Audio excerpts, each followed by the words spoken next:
Okay dear students, तो आज का जो हमारा लेक्चर है post R N first semester के सब्जेक्ट का यूनिट नंबर 10, जो कि हमारे साथ असेसमेंट ऑफ एल्डरली क्लाइंट्स है, इसको आज हम डिस्कस करेंगे और इसको समझने की कोशिश करेंगे।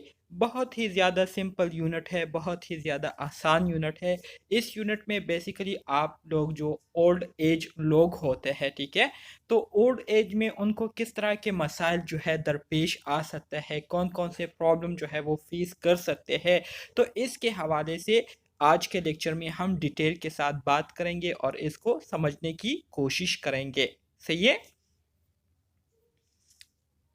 तो डियर स्टूडेंट, सबसे पहले इंट्रोडक्शन करेंगे जिरागोजी की, ठीक है, या जीरियाट्रिक की। इससे पहले अगर आपको याद हो तो मैंने आपको कुछ टर्म्स बताए थे, मेरे ख्याल में हेल्थ असेसमेंट में ही था। मैंने आपको बताया था कि पिडागोजी किसे कहते हैं, एंड्रागोजी से क्या मुराद है और जीरागोजी किसे कहते हैं। तो ये मैंने आपको ऑलरेडी बताए थे। अगर आप उसको भूल गए हो तो दोबारा से मैं रिपीट कर लेता हूँ। मैंने आपको बताया था कि पिडागोजी से मुराद ये है कि ये हमारे साथ साइंस की वो ब्रांच है जिसमें हम क्या करते हैं, जिसमें हम जो बच्चे होते हैं, जो चिल्ड्रंस होते हैं, ठीक है, उनके बारे में हम स्टडी कर रहे, तो उसको हम क्या कहते हैं, पिडागोजी कहते हैं। इसी तरह से एंड्रागोजी के हवाले से मैंने आपको बताया था कि स्टडी अबाउट एडल्ट्स, ठीक है, एडल्ट्स के बारे में जब हम स्टडी करते हैं, उनके करेक्टरिस्टिक्स के बारे में जब हम स्टडी करते हैं, तो उसको हम एंड्रागोजी कहते हैं। जबकि जीरोगोजी से मुराद ये है कि study about old age peoples, मतलब जो ओल्ड एज के लोग होते हैं, तो उनके बारे में जब हम स्टडी करते हैं तो उसको हम क्या कहते हैं, उसको हम जीरोगोजी कहते हैं। तो यहाँ पर हम जो हमारा आज का यूनिट है, इसकी इंट्रोडक्शन हम सिंपल अल्फाज में करेंगे और इसको समझने की कोशिश करेंगे। Geriatrics is the science that deals with the study of disease and their treatment peculiar to old age. Old age से related।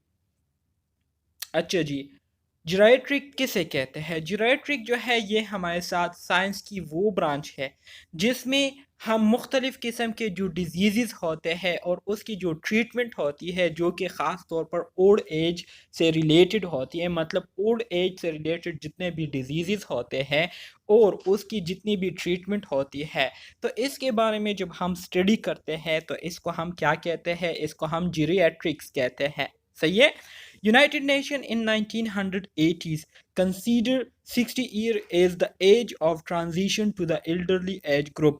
इसी तरह से यूनाइटेड नेशन ने 1980 में जो है ये बात की थी कि जब कोई बंदा जो है वो 60 ईयर्स का हो जाता है, तो 60 ईयर एज जो है ये हमारे साथ वो एज होता है, वो एज कंसीडर किया जाता है जिसके बाद लोगों की जो लाइफ होती है, लोगों की जो फिजियोलॉजिकल फंक्शन होते हैं, लोगों के जितने भी बॉडी फंक्शंस होते हैं, तो उसमें ट्रांजिशन आना शुरू हो जाती है। ट्रांजिशन किसे कहते हैं? ट्रांजिशन से मुराद उसमें चेंजेस आना शुरू हो जाती है, ठीक है, ओल्ड एज की तरफ जो है जाना शुरू हो जाते हैं।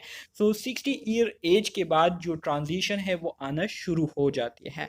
इसी तरह से अर्ली ओल्ड एज जो है ये कब से स्टार्ट होती है? अर्ली ओल्ड एज जो है ये अप टू 75 ईयर्स, मतलब 60 से लेकर 75 ईयर्स तक जो लोग होते हैं, ठीक है, तो इस तरह के जो लोग होते हैं या इस उम्र के जो लोग होते हैं, इनको हम अर्ली ओल्ड एज क्लास में क्या करते हैं, कंसीडर करते हैं, ठीक है।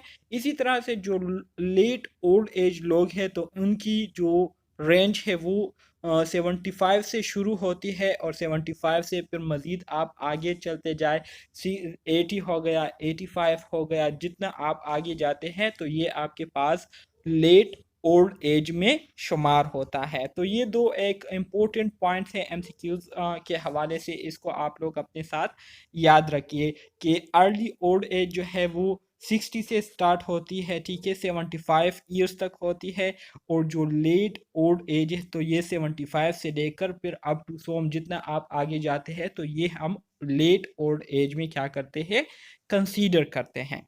सही है।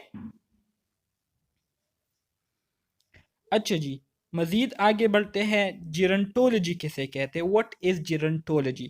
Gerontology is the study of the physical and psychological changes which are incident to old age.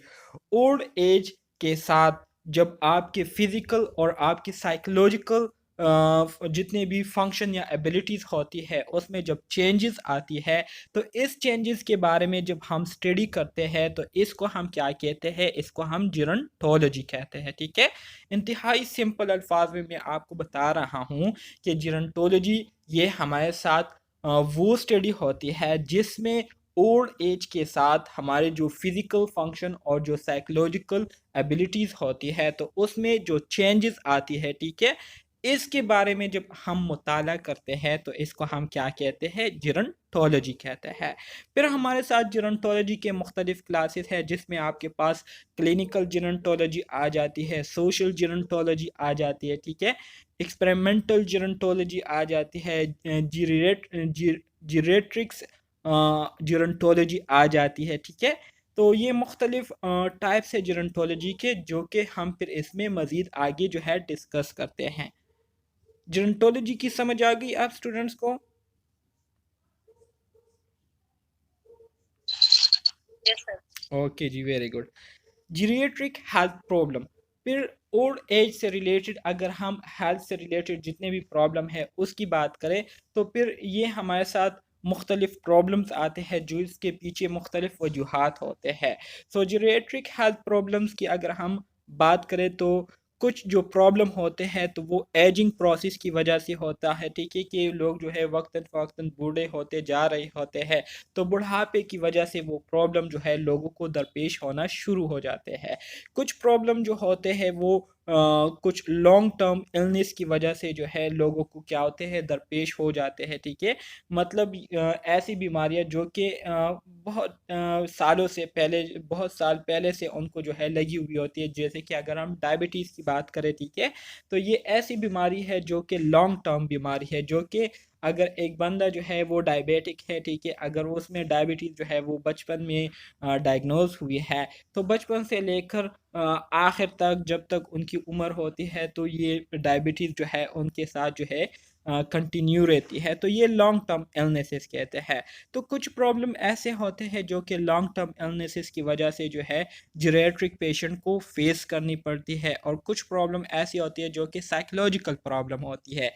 मतलब जब लोग ओल्ड हो जाते हैं, लोग जो है बुढ़ापे को पहुंच जाते हैं, तो ऐसी कंडीशन में फिर लोगों की जो साइकी होती है, लोगों की जो मेंटल एबिलिटीज़ होती है, तो उसमें भी काफ़ी हद तक जो है चेंजेस, अल्ट्रेशन जो है वो आ जाती है, जिसकी वजह से ज़्यादातर लोग जो है उनको फिर बातें याद नहीं रहती, या ज़्यादातर लोग जो है वो फिर सोचने समझने की जो सलाहियतें होती है उससे कासिर हो जाते हैं, सही तरीके से फ़ैसला नहीं कर पाते, बातों को अंडरस्टैंड नहीं कर पाते या बातें नहीं कर पाते।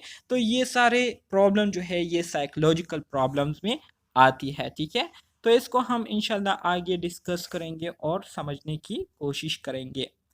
जीरियाट्रिक हेल्थ प्रॉब्लम, अच्छा जी, वो मसाइल जो कि एजिंग प्रोसेस की वजह से जो है लोगों को फेस करनी पड़ती है, मतलब बुढ़ापे की वजह से जब लोगों पर आहिस्ता आहिस्ता बुढ़ापा आना शुरू हो जाए तो बुढ़ापे के आने के साथ साथ कुछ मसाइल होते हैं जो कि लोग फेस करते हैं, जिसमें पहले नंबर पर आपके पास नेनल कैटरिक है। ठीक है, सेनल कैटरिक हो गया, ग्लूकोमा हो गया, नर्व डिफेंस डिफनेस हो गई, ठीक है, ओस्टियोपोरोसिस हो गया, एम्फिसीमा हो गया, फेलियर ऑफ स्पेशल सेंस, ठीक है, इसके साथ साथ चेंज इन मेंटल आउटलुक। तो ये मुख्तलिफ प्रॉब्लम है जो कि ओल्ड एज के लोगों को जो है बुढ़ापे के साथ जो है ये फेस करने पड़ते हैं।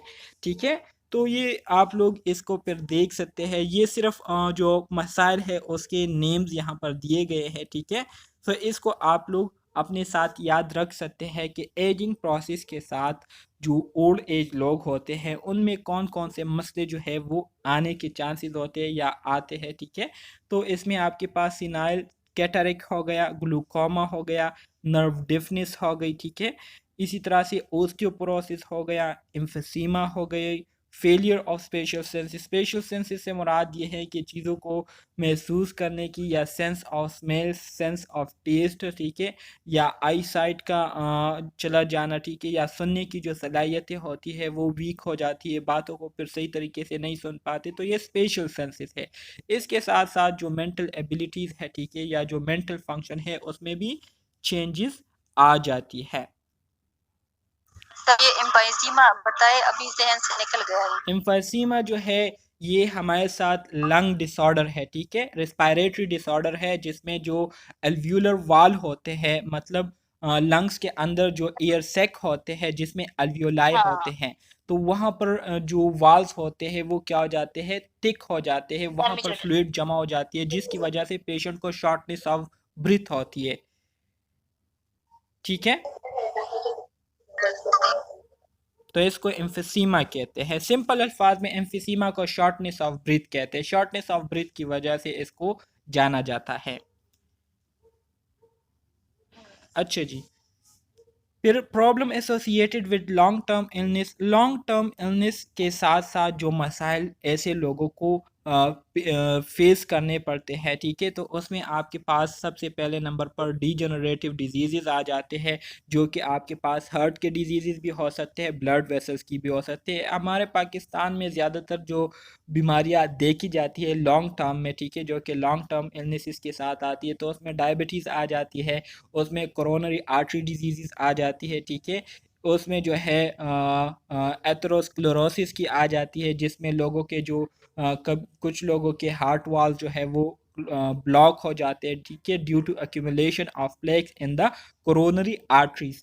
तो ये जो डिजेनरेटिव डिजीज़ है तो ये हार्ट के भी हो सकते हैं और ब्लड वेसल्स के भी हो सकते हैं, जिसमें मुख्तलिफ जगहों पर ब्लड वेसल जो है वो नैरो होकर वहाँ पर ब्लॉकेज आ जाती है। इसी तरह से ज़्यादातर लोगों को कैंसर भी हो जाती है ओल्ड एज में, एक्सीडेंट भी आ जाते हैं। डायबिटीज़ का मैंने ऑलरेडी आपको बताया। डिजीज़ ऑफ लोकोमोटर सिस्टम, मतलब चलने फिरने की जो सलाहियतें हैं, ठीक है, वो कमज़ोर हो जाती है, फिर प्रॉपर तरीके से चल नहीं पाते हैं, उनको सहारा देना पड़ता है। रिस्पायरेटरी इलनेसेस में मुख्तलिफ़ किस्म के इलनेसेस है, जिसमें एम्फीसीमा हो गया, ठीक है, या ट्यूबरकुलोसिस हो गई। मुख्तलिफ़ किस्म के रिस्पायरेटरी इलनेसेस जो है जो ओल्ड एज लोग हैं उनको फेस करनी पड़ सकती है लॉन्ग टर्म इलनेसेस के साथ। इसी तरह से जिनेटो यूरिनरी सिस्टम हो गए, ठीक है, जिनेटो यूरिनरी सिस्टम में अगर हम मेल्स की बात करें तो काइंडली ये अपने माइक्स म्यूट करें प्लीज़। अगर हम मेल्स की बात करें तो मेल्स में प्रोस्टेट ग्लैंड जो है वो क्या हो जाता है, वहाँ पर इन्फ्लेमेशन हो जाती है, जिसको हम प्रोस्टाइटिस कहते हैं, ठीक है। So inflammation of the prostate gland, जिसकी वजह से जो यूरिन है वो फिर पास नहीं होता। इसी तरह से फीमेल में भी बहुत सारे प्रॉब्लम है जो कि जेनिटो यूरिनरी सिस्टम में आ सकते हैं। तो ये लॉन्ग टर्म इलनेसिस की वजह से जो ओल्ड एज लोग हैं उनको ये मसले जो है दरपेश आ सकते हैं, ठीक है, बुढ़ापे में। इसी तरह से अगर साइकोलॉजिकल प्रॉब्लम की बात करें, मतलब साइकोलॉजिकली ओल्ड एज लोगों को क्या मसाइल जो है दरपेश आ सकते हैं, तो सबसे पहले तो इनकी जो मेंटल एबिलिटीज़ होती है, कग्निटिव फंक्शन होते हैं, वो क्या हो जाते हैं, वो चेंज होना शुरू हो जाते हैं। सोचने समझने की सलाहियतें जो है वो थोड़ी सी डिस्टर्ब हो जाती है, लोगों की बातों को सही तरीके से अंडरस्टैंड नहीं कर पाते, ठीक है, लोगों की बातों का जो मतलब है वो सही तरीके से अंडरस्टैंड नहीं कर पाते। डिसीजन लेने का जो प्रॉब्लम है, ठीक है, वो बहुत ज़्यादा आ जाता है, ठीक है। लर्निंग हो गई, लिसनिंग हो गई, ये सारे मेंटल प्रॉब्लम है, कग्निटिव प्रॉब्लम है, जो कि ओल्ड एज के साथ पेशेंट फेस कर सकते हैं। सेक्सुअल एडजस्टमेंट हो गई, ठीक है, इसमें भी प्रॉब्लम आ जाती है। इसके साथ साथ इमोशनल डिसऑर्डर जो है आ जाते हैं, बात बात पर जो है खफा होते रहते हैं, ठीक है, बात बात को क्या करते हैं, माइंड करते हैं, और छोटी छोटी बातों पर बहुत ज़्यादा गुस्सा हो जाते हैं, ठीक है। तो ये इमोशनल डिसऑर्डर में आती है। तो ये वो साइकोलॉजिकल प्रॉब्लम है जो कि ओल्ड एज के साथ लोगों को फेस करनी पड़ सकती है। सही है।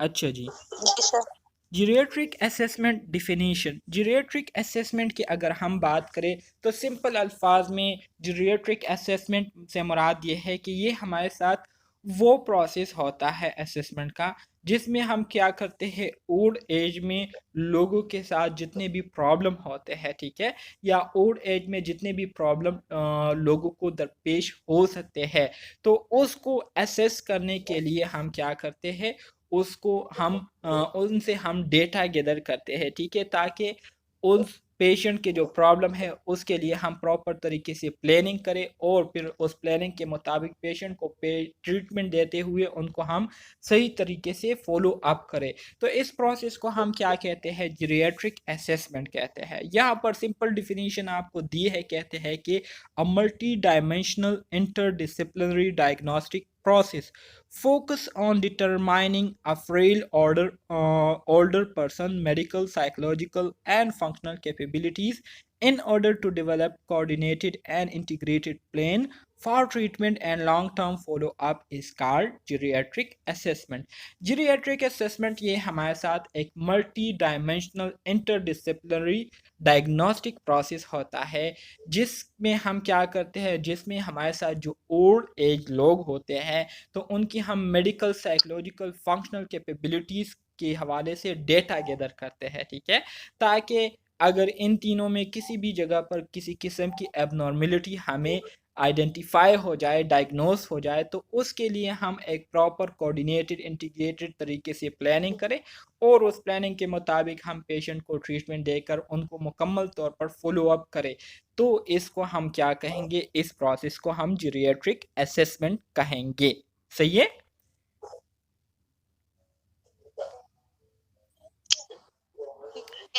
अच्छा जी, जीरियाट्रिक असेसमेंट हम किस लिए करते हैं, इसके यूजेस क्या है, किस मकसद के लिए हम जीरियाट्रिक असेसमेंट करते हैं, डेटा गैदर करते हैं ओल्ड एज में, ठीक है।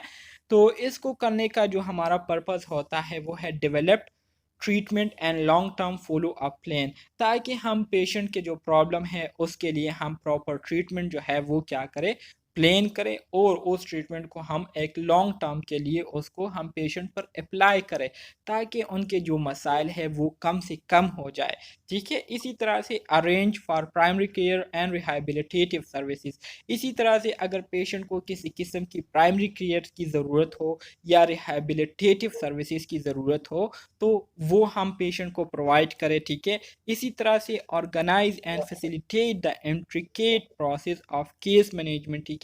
इसी तरह से जो मसाइल हम आइडेंटिफाई कर चुके होते हैं जीरियाट्रिक असेसमेंट के दौरान, तो उसको प्रॉपर तरीके से ऑर्गेनाइज करते हुए उस प्रॉब्लम को क्या करें, मैनेज करें, उसको हम क्या करें, कंट्रोल करें, अंडर कंट्रोल रखें, ताकि जो हमारा प्रॉब्लम हमारे जो ओल्ड एज पेशेंट है, ठीक है, उनको सफ़र ना होना पड़े। तो इस मकसद के लिए हम जीरियाट्रिक असेसमेंट करते हैं। इसी तरह से determine long term care requirement, long term के लिए जो हम केयर दे रहे होते हैं, तो क्या क्या चीज़ें जो है हमें इस केयर के दौरान उसकी ज़रूरत पड़ सकती है, तो इसको मालूम करने के लिए भी हम जीरियाट्रिक असेसमेंट करते हैं। इसके अलावा make the best use of health care resources, और जितने भी हमारे साथ हेल्थ केयर रिसोर्सेज है, ठीक है, उसका हम अच्छे तरीके से यूज़ करें, ताकि हम अपने पेशेंट के जो मसाइल है उसको कम से कम कर सके, ठीक है। तो इस मकसद के लिए हम जीरियाट्रिक असेसमेंट करते हैं। सही है।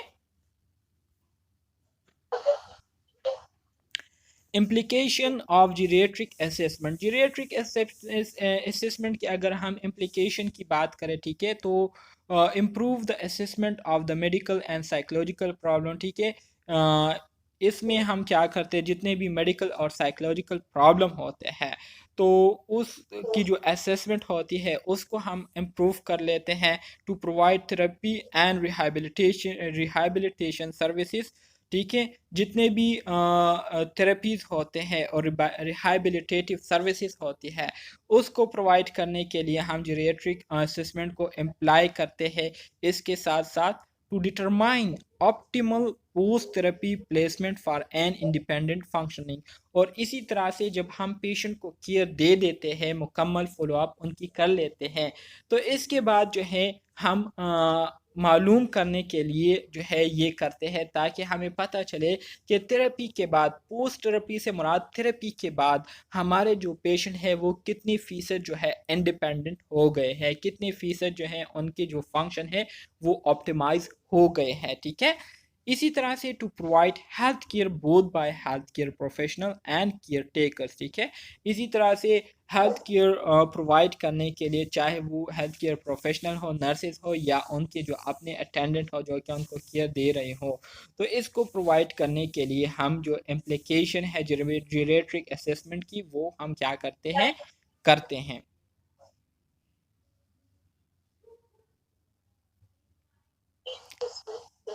Geriatric assessment importance. अच्छा जी, इसकी अगर इम्पोर्टेंस के हवाले से हम बात करें तो सिंपल अल्फाज में इसकी अहमियत यह है कि सबसे पहले तो आपको पता चल जाता है कि आपके पास जो ओल्ड एज पेशेंट आए हुए हैं, ठीक है, तो इनसे जब आप डेटा गैदर करते हैं तो डेटा गैदर करने के बाद आपको इनकी जो स्टेटस है, ठीक है, हेल्थ स्टेटस के बारे में पता चल जाता है, ठीक है।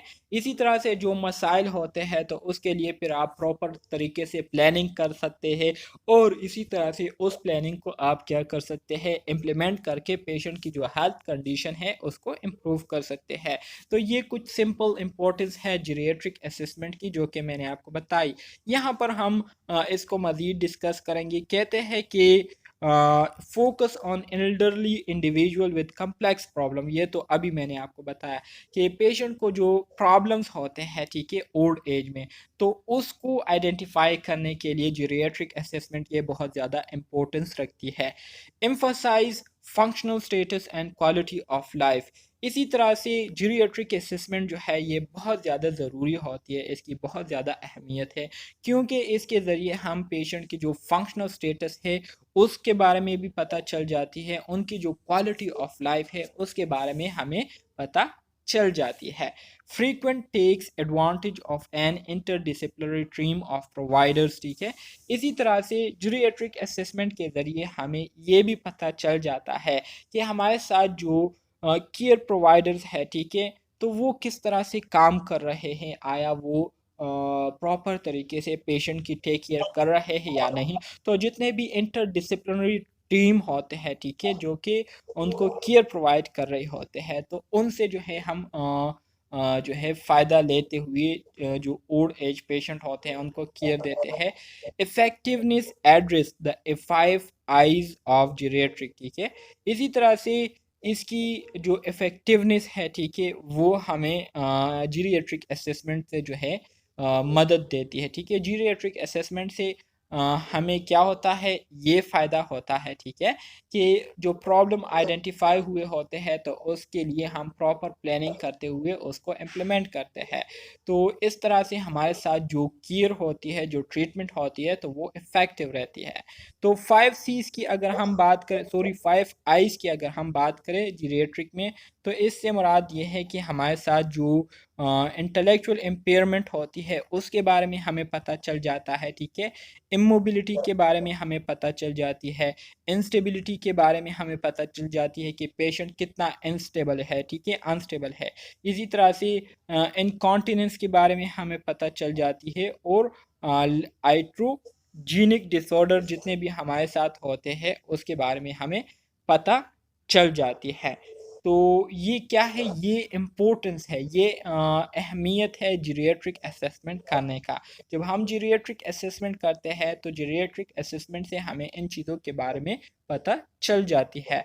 तो आप खुद ही आप देख सकते हैं कि इसकी कितनी ज़्यादा अहमियत है, इम्पोर्टेंस है। अच्छा जी, कम्प्रिहेंसिव जीरियाट्रिक असेसमेंट की अगर हम बात करें तो कम्प्रिहेंसिव जीरियाट्रिक असेसमेंट से मुराद ये है कि ये हमारे साथ असेसमेंट की वो प्रोसेस है जिसमें हम डिटेल के साथ पेशेंट के हवाले से क्या करते हैं, डेटा गैदर करते हैं, जिसमें सबसे पहले हम पेशेंट की जो फंक्शनल कैपेबिलिटीज़ होती है, ठीक है, उसके बारे में हम डेटा गैदर करते हैं कि कितना परसेंट हमारा पेशेंट जो है ओल्ड एज में फंक्शनल है और नॉन फंक्शनल है। इसी तरह से पेशेंट के जो मेडिकल स्टेटस है उसके बारे में डेटा गैदर करते हैं, साइकोलॉजिकल स्टेटस के बारे में डेटा गैदर करते हैं। इसी तरह से सोशल और जो एनवायरमेंटल स्टेटस होती है, ठीक है, ओल्ड एज पेशेंट की, तो उसके बारे में हम डेटा गैदर करते हैं। ठीक है, तो इसको अब हम वन बाय वन डिस्कस करेंगे डिटेल के साथ और इसको समझने की कोशिश करेंगे। तो सबसे पहले कंप्रिहेंसिव जीरियाट्रिक असेसमेंट में बात करेंगे हम मेडिकल की। तो मेडिकल में सबसे पहले हम बात करते हैं कोमोर्बिडिटीज़ की। को मीन एक या एक से ज़्यादा, दो या दो से ज़्यादा, इसको हम को कहते हैं। ठीक है, सो पेशेंट को ऑलरेडी एक बीमारी है, तो इस बीमारी के साथ मज़ीद और क्या क्या बीमारियां जो है पेशेंट को लाहक हुई है, तो उसको हम क्या कहते हैं, कोमोर्बिडिटीज़ कहते हैं। मोर्बिडिटी मतलब स्टडी अबाउट डिजीज़। ठीक है, और मोर्टिलिटी से मुराद ये है रेट ऑफ डेथ। ठीक है, सो मोर्टिलिटी से मुराद ये है कि हमारे साथ जो अमवात की शरह है वो क्या है, और मोर्बिडिटी से मुराद जो अमराज की शरह है तो वो क्या है। सो कोमोर्बिडिटी से मुराद ये है कि पेशेंट को एक बीमारी अगर है तो उसके साथ मज़ीद और क्या क्या बीमारियां हो सकती है। जैसे कि अगर हम डायबिटिक पेशेंट को देखें तो ज़्यादातर कॉमनली आप लोगों ने देखा होगा कि डायबिटिक पेशेंट को डायबिटीज़ होने के साथ साथ उनको ब्लड प्रेशर का भी मसला होता है। ठीक है, इसी तरह से उनको जो है क्या कहते हैं और बहुत सारे मसाइल होते हैं। तो इसको हम क्या कहते हैं, कोमोर्बिडिटीज़ कहते हैं। तो कंप्रिहेंसिव जीरियाट्रिक असेसमेंट में मेडिकल में हम कोमोर्बिडिटीज़ के हवाले से डेटा गैदर करते हैं, कॉन्टिनेंस के हवाले से डेटा गैदर करते हैं कि अगर एक बीमारी इनको है तो किस तरह से है, किस तसलसल के साथ ये बीमारी जो है आ रही है। ठीक है, फॉल रिस्क मतलब ये है कि इनको गिरने का रिस्क कितना है। ठीक है, जाहिर बात है हम ओल्ड एज पेशेंट की बात कर रहे हैं, तो जो ओल्ड एज पेशेंट होते हैं तो अक्सर औकात ज़्यादातर जो ऐसे पेशेंट होते हैं तो वो गिरते रहते भी है। ठीक है, तो गिरने के जो रिस्क होते हैं उसके बारे में डेटा गैदर करते हैं। न्यूट्रिशनल स्टेटस के हवाले से हम जानने की कोशिश करते हैं कि हमारा जो पेशेंट है इनको भूख लगती है या नहीं, अपन ग़िज़ा प्रॉपर तरीके से लेते हैं या नहीं। ठीक है, मल न्यूट्रिशन का तो शिकार नहीं हुए हैं, तो न्यूट्रिशनल स्टेटस में हम ये सारी बातें करते हैं। इसी तरह से मेडिकेशन के हवाले से हम पेशेंट से डेटा गैदर करते हैं कि अगर कोई प्रॉब्लम पेशेंट को है तो उसके लिए पेशेंट कौन सी दवाइयाँ जो है यूज़ कर रहे हैं या कौन सी दवाइयाँ जो है इनको देनी चाहिए। तो ये सारी चीज़ें जो है हम इसके हवाले से डेटा गैदर करते हैं। एडवांस केयर के हवाले से हम क्या करते हैं, देखते हैं कि पेशेंट को एडवांस केयर की ज़रूरत है या नहीं। इसके साथ साथ पेशेंट की जो देखने और सुनने की सलाहियतें हैं उसको चेक करते हैं कि पेशेंट को सही तरीके से दिखाई देता है या नहीं, सही तरीके से सुनाई देता है या नहीं। तो ये सारी चीज़ें जो है हम मेडिकल स्टेटस में क्या करते हैं, चेक करते हैं। सही है, इसी तरह से फिर हमारे साथ जो फंक्शनल एबिलिटीज़ है या फंक्शनल स्टेटस है, तो फंक्शनल स्टेटस में हम जो ओल्ड एज पेशेंट होते हैं तो उसके गेट्स और बैलेंस को चेक करते हैं। गेट से मुराद ये है कि उनका चाल चलन कैसा है, चलने उठने बैठने चलने का तरीका कैसा है। ठीक है, और किस तरह से वो अपने आप को बैलेंस कर सकता है या नहीं। ठीक है, ये काबिलियत उनमें अब है या नहीं, इसको हम देखते हैं। मोबिलिटी एंड ट्रांसफ़र, मोबिलिटी से मुराद ये है कि चलने फिरने की कैपेबिलिटी अब उनमें है या नहीं, किसी सहारे के ज़रिए वो चलते हैं या बग़ैर सहारे के वो चलते हैं। ठीक है, इसी तरह से basic activity of daily life, रोज़मर्रा के जो एक्टिविटीज़ है उसको करने की काबिलियत अब इस एज में रखते हैं या नहीं। ठीक है, इसके साथ साथ instrumental activity of daily living, मतलब ये है कि रोज़मर्रा की ज़िंदगी में जो मुख्तलिफ जो काम होते हैं, इंस्ट्रूमेंटल एक्टिविटी से मुराद ये है कि शॉपिंग वगैरह करना, कुकिंग वगैरह करना, ये कर सकते हैं या नहीं। इसके साथ साथ advance activity of daily life, daily living, रोज़मर्रा की जो एडवांस एक्टिविटीज़ है जिसमें मुख्तलिफ़ किस्म के हॉबीज़ हो गए, मशगले हो गए। ठीक है, जो कि हम एक्स्ट्रा टाइम में करते हैं, तो ये करते हैं या नहीं। तो इसके हवाले से हम पेशेंट की जो फंक्शनल स्टेटस है इसके हवाले से हम क्या करते हैं, डेटा गैदर करते हैं। इसमें कोई कंफ्यूजन है?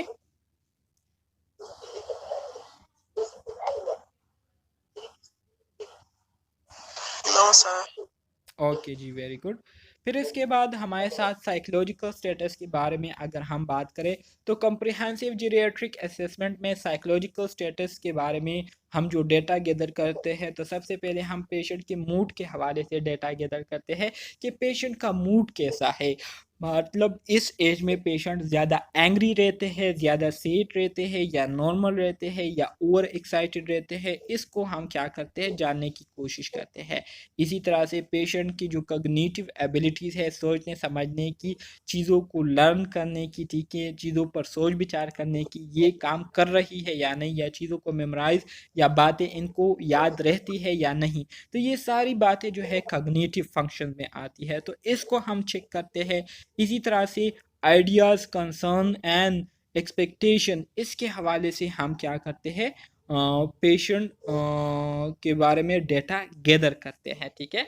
आइडिया से मुराद ये है कि पेशेंट के माइंड में किसी किस्म की क्रिएटिव थिंकिंग आती है या नहीं, ठीक है, चीज़ों के बारे में वो कंसर्न रखता है या नहीं, एक्सपेक्टेशन उसकी क्या है, क्या वो उम्मीद कर रहा है, या कैसे लोगों के बारे में वो सोच रहे हैं, या अपने बारे में उनकी क्या एक्सपेक्टेशन है। ये सारी चीज़ें जो है हम साइकोलॉजिकल स्टेटस में इसके हवाले से डेटा गैदर करते हैं ओल्ड एज्ड पेशेंट से। सही है।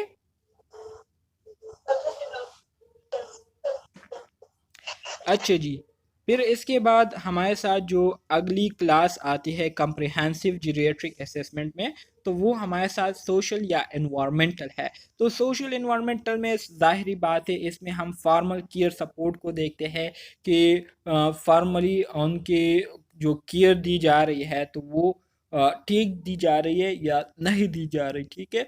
फॉर्मल केयर सपोर्ट से मुराद ये है कि मिसाल के तौर पर हॉस्पिटल में उनको स्टाफ प्रॉपर तरीके से केयर दे रहे हैं या नहीं, या उनके फैमिली मेम्बर जो हैं उनको प्रॉपर तरीके से सपोर्ट कर रहे हैं या नहीं, ठीक है। होम सेफ्टी एंड अप्रोप्रिएटनेस, इसी तरह से उनके होम के हवाले से हम डेटा गैदर करते हैं जहाँ पर वो रह रहे हैं, तो आया वहाँ पर उनके घर में किसी किस्म की कोई ऐसी हालात तो नहीं है जिसकी वजह से इनकी सेफ्टी को ख़तरा हो, या उनके लिए वो घर में रहना या उस घर में रहना अप्रोप्रिएट ना हो, ठीक है।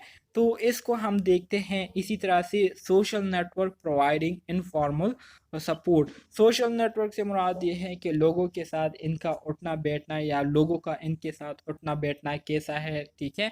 लोग या इनके जो फैमिली मेम्बर्स हैं वो इनको सपोर्ट कर रहे हैं या नहीं, इनका ख्याल रख रहे हैं या नहीं, तो इसके बारे में हम क्या करते हैं, डेटा गैदर करते हैं। Accessibility to local resources and financial assessment, जितने भी लोकल रिसोर्सेज और फाइनेंशियल असेसमेंट है, ठीक है, माशी तौर पर इनको रसाई हासिल है या नहीं, माशी तौर पर इनको जो है इनका ख्याल रखा जा रहा है या नहीं, ठीक है। तो ये सारी चीज़ें जो है हम सोशल या एनवायरमेंटल स्टेटस में पेशेंट के हवाले से इसमें हम क्या करते हैं, डेटा गैदर करते हैं। तो ये तमाम जो हमने डिस्कस किए, ये तमाम वो फैक्टर है जो कि ओल्ड एज पेशेंट को क्या करती है, मेडिकली, सोशली, साइकोलॉजिकली और इन्वायरमेंटली क्या कर सकती है, इफ़ेक्ट करती है, मुतासिर करती हैं।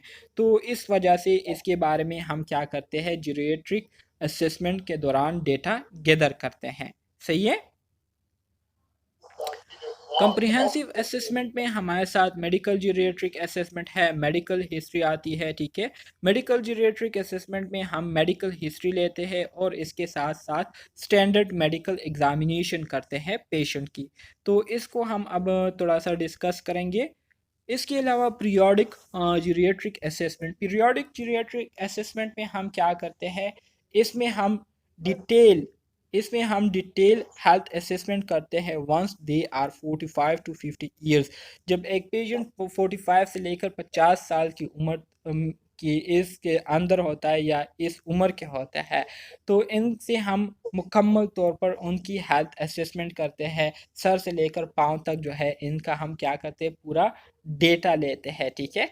फिर वंस इन 5 ईयर्स टिल 65, फिर तकरीबन 65 साल तक, जब तक ये 65 साल तक ना हो जाए, तो हर 5 साल जो है इनकी हम क्या करते हैं, हेल्थ असेसमेंट करते हैं, और मुकम्मल सर से लेकर पाँव तक जो है इनकी हेल्थ असेसमेंट करते हैं, ठीक है। फिर दियर आफ्टर, इसके बाद एवरी ईयर और at least once in year, ठीक है। फिर इसके बाद हर एक साल बाद जो है हम इनकी सर से पाँव तक मुकम्मल असेसमेंट करते हैं।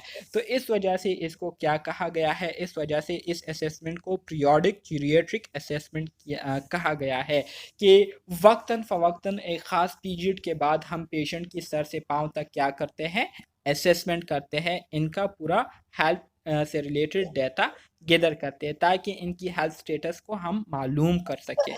सही है। अब हम आ जाते हैं comprehensive geriatric assessment medical history की तरफ। तो मेडिकल हिस्ट्री में हम क्या करते हैं, मेडिकल हिस्ट्री में सबसे पहले हम डेमोग्राफिक डिटेल लेते हैं पेशेंट की। ठीक है, डेमोग्राफिक डिटेल से मुराद ये है कि उनकी एज, उनका नेम, उनकी बर्थ डेट, ठीक है, जितने भी उनसे रिलेटेड बातें होती है तो ये सारी हम डेमोग्राफिक डिटेल में हम उनका डेटा जो है रिकॉर्ड करते हैं। दूसरा जो है हम उनके जो चीफ कंप्लेन होते हैं, उनके जो मेजर मसले होते हैं जिसके साथ वो हॉस्पिटल आए होते हैं, तो उसके बारे में हम क्या करते हैं, डेटा गैदर करते हैं। इसके बाद प्रेजेंट इलनेस, उनको जो मौजूदा बीमारी होती है, मसला होता है, उसके बारे में हम उनसे पूछते हैं, डेटा गैदर करते हैं। इसी तरह से पास्ट हिस्ट्री के बारे में हम उनसे पूछते हैं कि पहले आपको इससे पहले कभी कोई मसला हुआ है या नहीं। ठीक है, जो मसला आपको अभी हुआ है तो आया इससे पहले भी आपको ये पहले हुआ था या नहीं। तो पास्ट हिस्ट्री में हम उनसे डेटा गैदर करते हैं। फैमिली हिस्ट्री के बारे में हम उनसे पूछते हैं कि आपके फैमिली में किसी और को जो है इस तरह का प्रॉब्लम या इस तरह की बीमारी हुई है या नहीं। तो फैमिली हिस्ट्री के हवाले से हम उनसे पूछते हैं। इसके साथ साथ सोशल हिस्ट्री के बारे में हम उनसे पूछते हैं। ठीक है, तो मेडिकल हिस्ट्री में हम पेशेंट से इन सारे कंपोनेंट्स के हवाले से डेटा गैदर करते हैं। फिर इसके बाद हमारे साथ मेडिकल एग्ज़ामिनेशन आ जाती है जिसमें हम उनकी एग्ज़ामिनेशन करते हैं। ठीक है, उनकी हम क्या करते हैं, इंस्पेक्शन करते हैं। तो हम मुख्तलिफ विजुअल इम्पेयरमेंट और कंप्लेन देखते हैं। ठीक है, कि विजुअली उनको कोई मसला तो नहीं है, आंखों का कोई मसला तो नहीं है, नज़र का कोई मसला तो नहीं है। लोकोमोटिव डिसऑर्डर के बारे में हम उनसे पूछते हैं कि चलने फिरने में कोई मसला तो नहीं है, घुटनों में कोई दर्द तो नहीं है। ठीक है, या जोड़े तो दर्द नहीं कर रहे, मसल तो दर्द नहीं कर रहे। ठीक है, इसके हवाले से हम डेटा उनसे लेते हैं। इसके अलावा न्यूरोलॉजिकल कंप्लेंट्स के हवाले से हम उनसे पूछते हैं कि कोई मसला तो आपको ऐसा नहीं है कि आप कुछ काम करना चाहते हैं और आप नहीं कर पाते। ठीक है, न्यूरोलॉजिकल मतलब ब्रेन से रिलेटेड कोई मसला तो नहीं है, नर्वस सिस्टम से रिलेटेड। ठीक है, इसी तरह से कार्डियोवास्कुलर डिजीज़ के बारे में हम उनको क्या करते हैं, चेक करते हैं। उसके बारे में हम उनकी असेसमेंट करते हैं, इंस्पेक्शन करते हैं, रिस्पायरेटरी डिसऑर्डर को चेक करते हैं, वेट को हम चेक करते हैं कि वेट में किसी किस्म की कमी तो नहीं आई है। अमूमन जो ओल्ड एज लोग होते हैं तो ज़्यादातर उनकी जो वेट होती है वो लॉस हो जाती है। ठीक है, कुछ लोग ऐसे होते हैं जिनकी वेट जो है गेन हो जाती है, लेकिन कॉमनली जो हम देखते हैं तो वेट जो है उसमें लॉस हो जाती है। ठीक है, गेस्ट्रो इंटेस्टिनल या एब्डोमिनल डिसऑर्डर तो कोई उनको अगर है या नहीं तो उसकी हम क्या करते हैं, जांच पड़ताल करते हैं। साइकेट्रिक प्रॉब्लम के हवाले से हम एग्जामिनेशन करते हैं। हेयरिंग लॉस के बारे में हम क्या करते हैं, डेटा गैदर करते हैं। और इसी तरह से जीनिटो यूरिनरी डिसऑर्डर जितने भी है तो उसके बारे में हम एग्जामिनेशन करते हैं, देखते हैं, उसकी चेकअप करते हैं कि कोई मसला तो पेशेंट को नहीं है। तो ये हम मेडिकल एग्जामिनेशन के दौरान ये सारी चीज़ें क्या करते हैं, जीरियाट्रिक असेसमेंट में देखते हैं।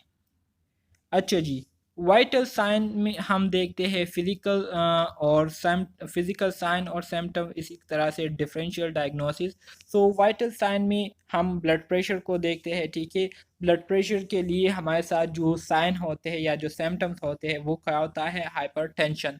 इसके हमारे साथ जो डिफरेंशियल डायग्नोसिस होती है, सो एडवर्स इफेक्ट फ्रॉम मेडिकेशन, ये मेडिकेशन की वजह से भी हो सकती है, ऑटोनोमिक डिसफंक्शन की वजह से भी हो सकती है। इसी तरह से ऑर्थोस्टेटिक हाइपोटेंशन हो गई। ठीक है, जो कि मुख्तलिफ़ किस्म की जो मेडिकेशन होती है उसके एडवर्स इफ़ेक्ट्स की वजह से काज हो सकती है। एथेरोस्क्लेरोसिस की वजह से काज हो सकती है। एथेरोस्क्लेरोसिस आपको पता होगा कि ये हमारे साथ ब्लड वेसल्स का डिसऑर्डर है, जिसमें ब्लड वेसल्स के अंदर प्लेग जो है जमा हो जाता है। कोलेस्ट्रोल की वजह से, फैटी टिश्यूज़ की वजह से प्लेग जमा हो जाता है, जिसकी वजह से वेसल्स जो है नैरो हो जाते हैं और ब्लॉक हो जाते हैं। इसी तरह से कोरोनरी आर्टरी डिजीज़, ये सारी चीज़ें जो है इसकी वजह से ऑर्थोस्टेटिक हाइपोटेंशन काज होती है। इसी तरह से अगर हार्ट रेट के बारे में, मतलब पल्स के बारे में हम देखें, तो इसका जो फिजिकल साइन या सिम्टम होता है, इसमें हमारे साथ ब्रेडिकार्डिया होती है, जिसमें जो हार्ट रेट है वो क्या हो जाती है, डिक्रीज हो जाती है। ब्रेडिकार्डिया मतलब decrease of the heart rate. और हमारे साथ जो टेकिकार्डिया होती है, टेकिकार्डिया से मुराद increase in the heart rate, ठीक है।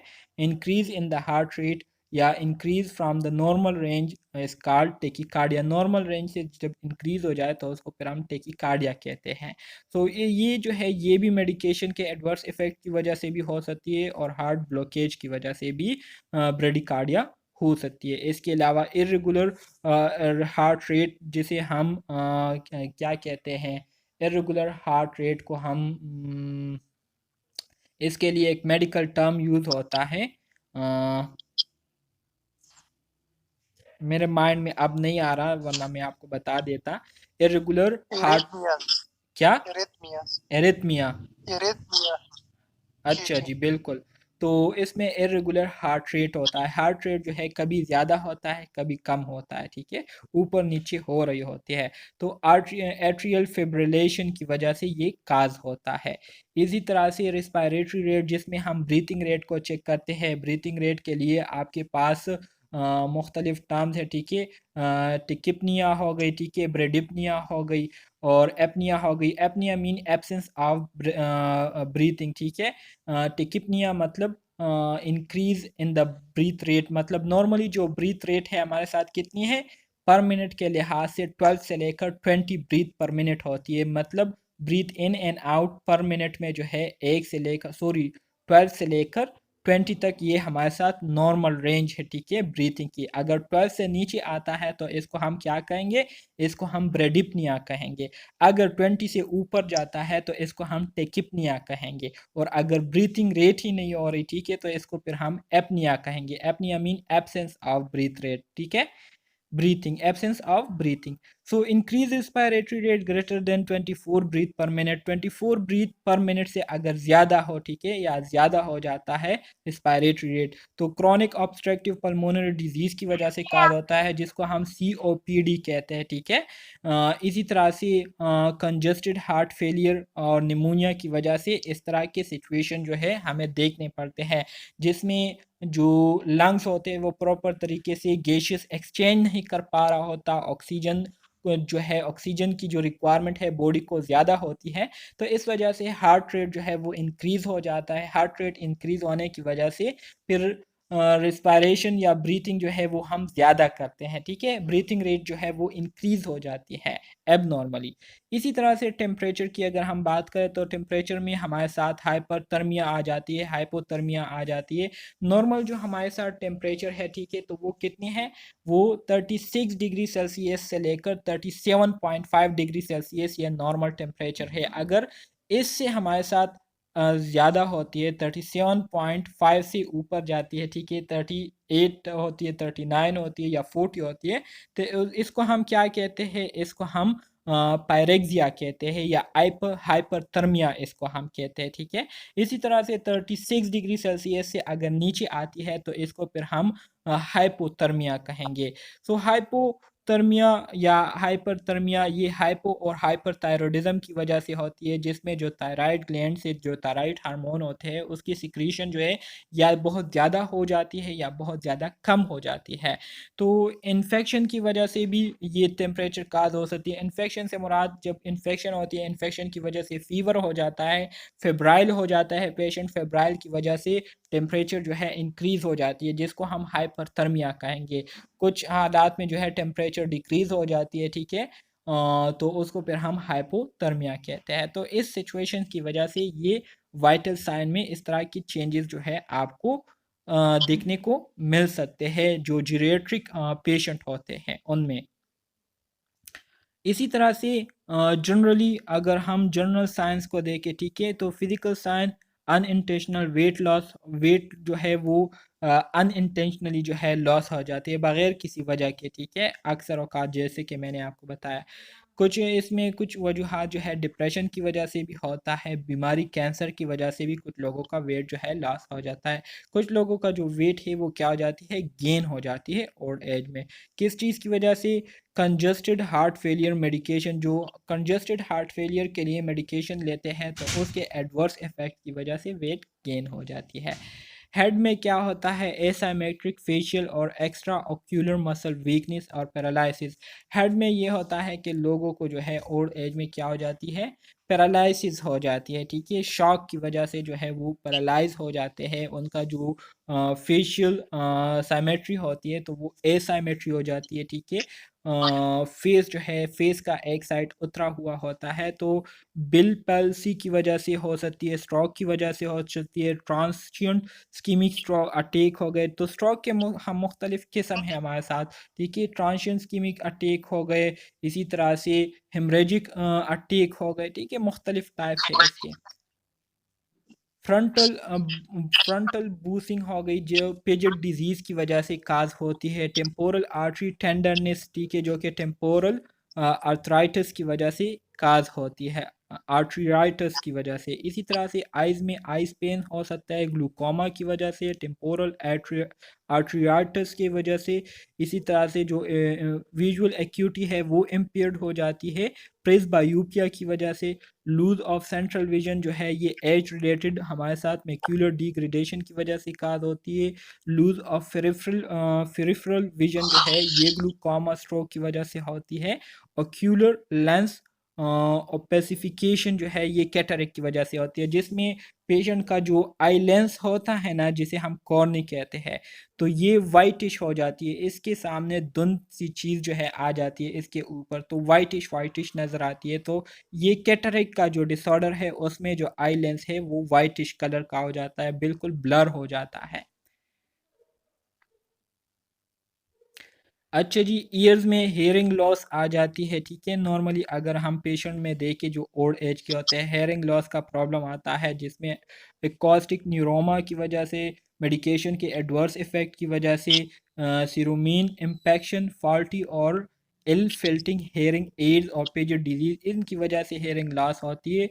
माउथ थ्रोट में गम्स और माउथ सोर्स काज होती है, ठीक है, जो कि मुख्तलिफ केसेस की वजूहात की वजह से होती है। ल्यूकोप्लेगिया हो गई, ज़ीरो ज़ीरो ज़ीरोस्टोमिया हो गई। ज़ीरोस्टोमिया से मुराद ये है कि इसमें जो मुंह होता है, ठीक है, ये बिल्कुल खुश्क हो जाता है। इसी तरह से नेक में क्या है, नेक में करोटिड ब्रूइड्स हो जाती है। ऑर्टिक स्टिनोसिस की वजह, जो ऑर्टिक होता है, ऑर्टिटिक ऑर्टा, वो क्या हो जाता है, वो नेरो हो जाता है। स्टिनोसिस से मुराद नेरविंग इन द ऑर्टा या narrowing of the aorta is called aortic stenosis. So cerebrovascular disease की वजह से भी करोटिड ब्रोइड्स काज हो सकती है। थायराइड इनलार्जमेंट एंड नोड्यूलिटी, ठीक है, थायराइड का इनलार्ज होना या नोड्यूल्स का जो है आ जाना, तो ये हाइपोथायराइडिज्म की वजह से काज होती है। कार्डियक में जो 4 हार्ट साउंड होते हैं, ठीक है, जिसे हम S4 कहते हैं, जो कि लेफ्ट वेंट्रिकुलर थिकनिंग की वजह से काज होती है। सिस्टोलिक इजेक्शन, रिगर्गिटेंट मर्मर, ये मुख्तलिफ एबनॉर्मल जो साउंड है, जो कि आपको मैंने यूनिट नंबर 3 या 4 में बताया भी था हेल्थ असेसमेंट के। तो वल्व्यूलर आर्ट्रियोस्क्लेरोसिस की वजह से काज होती है, जिसमें जो हार्ट के वाल्व होते हैं वहाँ पर एक्यूमुलेशन ऑफ प्लेग जो है वो जमा हो जाती है, ठीक है, जिसकी वजह से ये कंडीशन अराइज होती है। और पल्मोनरी में बैरल चेस्ट का हो जाना, ठीक है, या शॉर्टनेस ऑफ ब्रीथ का होना, जो कि एम्फिसीमा में मिलेगा आपको, अस्थमा में आपको मिलेगा, cardiomyopathy, chronic obstructive pulmonary disease में इस तरह के एबनॉर्मल कंडीशन आपको देखने को मिलेंगे। अच्छा जी, ब्रेस्ट में मासिस का आ जाना कैंसर और फाइब्रो एडिनोमा की वजह से काज होता है, ठीक है। इसी तरह से एब्डोमेन में जो है पल्सटाइल मास, ये ऑर्टिक एनोरिज्म की वजह से काज होता है।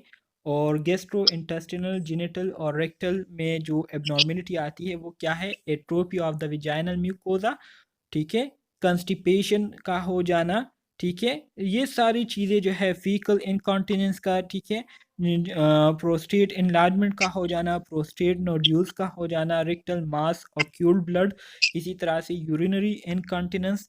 तो ये हमारे साथ मुख्तलिफ एबनॉर्मल कंडीशन है जो कि ओल्ड एज में पेशेंट को फेस करने पड़ सकते हैं।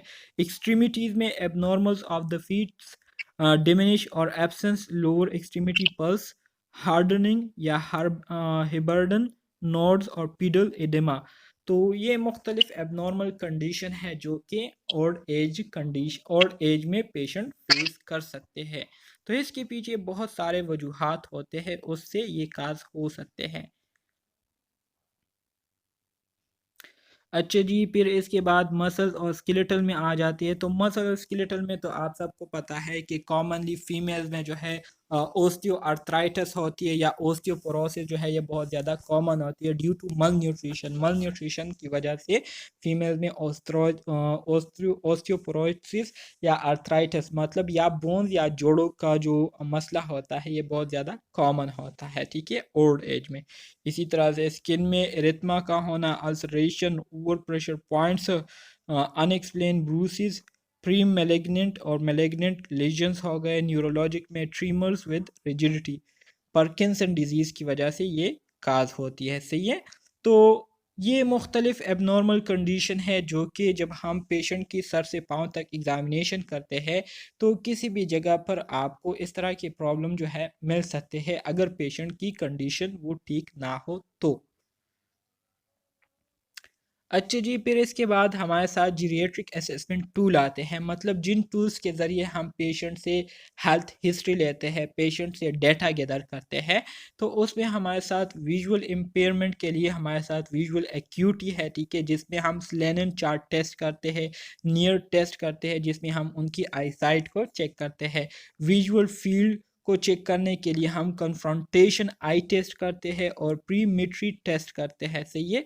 इसी तरह से ग्लूकोमा को चेक करने के लिए हम टोनोमेट्री और पेकीमेट्री टेस्ट करते हैं, ये बहुत ज़्यादा इंपॉर्टेंट है, ठीक है। विजुअल एक्यूटी के लिए स्नेनल टेस्ट और नियर टेस्ट करते हैं, विजुअल फील्ड चेक करने के लिए हम कन्फ्रंटेशन आई टेस्ट और पीरीमेट्री टेस्ट करते हैं, ग्लूकोमा के लिए हम टोनोमेट्री और पेचीमेट्री टेस्ट करते हैं। इसी तरह से मैक्यूलर डिजेनरेशन के लिए हम एम्सलर ग्रिड टेस्ट करते हैं। एम्सलर ग्रिड टेस्ट क्या होता है, इसमें हम एक पेशेंट को कहते हैं कि अपना एक आंख बंद करे, ठीक है, एक आंख पर वो हाथ रखते हैं और दूसरे आंख के ज़रिए उनको हम कहते हैं कि इस चार्ट के बिल्कुल जो सेंट्रल पॉइंट है उसको आप टच करें, ठीक है। जो चार्ट है मिसाल के तौर पर यहाँ पर मैं आपको मिसाल के तौर पर ये मैंने एक चार्ट बना दिया, ठीक है। अब इस चार्ट का जो सेंट्रल पॉइंट होगा वो कौन सा होगा, सेंट्रल पॉइंट ये वाला है जो येलो मैंने कलर किया। तो पेशेंट को कहता हूँ एक छोटा सा पॉइंट बनाया हुआ होता है, तो पेशेंट को कहता हूँ कि अपनी एक आंख बंद करे और दूसरे आंख के ज़रिए देखते हुए इस सेंट्रल पॉइंट को क्या करे, टच करे। तो इस कंडीशन में उसने इसको टच करना होता है। तो अगर टच करता है ठीक तरीके से, इसको क्या करते हैं, सेलेक्ट करता है, पॉइंट आउट करता है तो फिर ठीक होती है, अगर नहीं करता तो फिर इनकी जो आई साइट है उसमें क्या होता है, मसला होता है। इसी तरह से फॉल स्क्रीनिंग टेस्ट हो गई, ठीक है, या फुल स्क्रीनिंग टेस्ट मेरे ख्याल से। So time up and go test, time up and go test ये हमारे साथ मुख्तलिफ टेस्ट के नेम है, ठीक है, इसको आप फिर खुद भी देख सकते हैं गूगल में। सिंगल लेग स्टैंड हो गए, ठीक है, जिसमें हम इस पेशेंट को कहते हैं कि एक टांग पर खड़े हो जाए एक ख़ास टाइम पीरियड के लिए। इसी तरह से सिंगल चेयर रेस, ठीक है। तो ये हमारे साथ मुख्तलिफ टेस्ट है जिसमें हम पेशेंट की असेसमेंट करते हैं। फिर बैलेंस असेसमेंट टूल आ जाते हैं, टाइम चेयर रेज, एक ख़ास टाइम के लिए उसको चेयर जो है उठाना पड़ता है, टेंडम टेंडम स्टैंस हो गए, 360 डिग्री टर्न प्रोटोकॉल हो गया, अल्टरनेट स्टेप्स हो गए। ये मुख्तलिफ नेम्स है। आप लोगों ने क्या याद करना होगा, आप लोगों ने ये देखना होगा कि फॉल्स स्क्रीनिंग टेस्ट के लिए हमारे साथ कौन कौन से टेस्ट है। तो ये आपको 3 टेस्ट ये नाम याद करने होंगे। फिर बैलेंस असेसमेंट टूल के लिए कौन कौन से टेस्ट है, तो ये 4 नाम आप लोगों ने याद करने हैं। इस तरीके से आप अगर याद करेंगे तो इंशाल्लाह एग्ज़ाम में आपको कोई मसला नहीं होगा। फिर जीरियाट्रिक असेसमेंट में न्यूरोलॉजिकल कंप्लेंट्स के लिए जो हम मुख्तलिफ और वगैरह करते हैं, फिर न्यूरोलॉजिकल कंप्लेंट आते हैं। तो न्यूरोलॉजिकल कंप्लेंट में हमारे साथ मुख्तलिफ कंडीशन है, जिसमें मिनी मेंटल स्टेट एग्जामिनेशन हम करते हैं, एब्रीवेटेड मेंटल स्टेटस टेस्ट हम करते हैं, क्लॉक ड्राइविंग टेस्ट हम करते हैं, मिनी कॉग्निटिव टेस्ट करते हैं, और इसी तरह से मॉन्ट्रियल कॉग्निटिव असेसमेंट। ये हमारे साथ मुख्तलिफ टेस्ट है, टूल्स है, जिसके ज़रिए हम न्यूरोलॉजिकल जो एबनॉर्मेलिटीज़ है उसकी हम क्या करते हैं, असेसमेंट करते हैं, उसके हवाले से हम डेटा गैदर करते हैं। अच्छा जी, कार्डियोवैस्कुलर डिजीज़ के लिए हम लिपिड स्क्रीनिंग टेस्ट करते हैं, ये तो आप सबको पता होगा। इन्फ्लेमेटरी बायोमार्कर्स टेस्ट जो है ये भी हमारे साथ एक टेस्ट है, जिसमें हम होमोसिस्टीन को देखते हैं, फाइब्रिनोजन को देखते हैं, और नेट्रियो यूरेटिक पेप्टाइड्स को देखते हैं, जिसमें BNP और एंटी प्रो BNP आते हैं।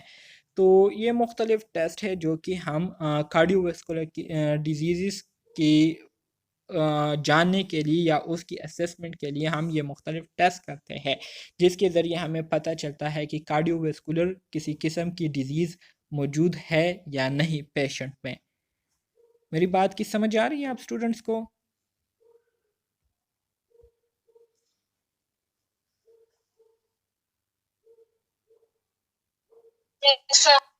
अच्छा जी, वेरी गुड।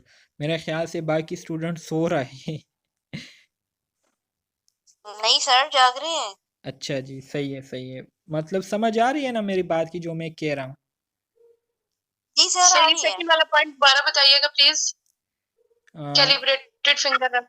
अच्छा जी अच्छा जी, ये वाला मतलब ये कार्डियोवैस्कुलर डिजीज़ वाला।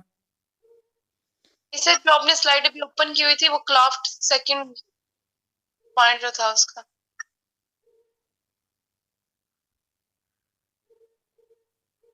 कौन से स्लाइड्स की आप बात कर रही हैं?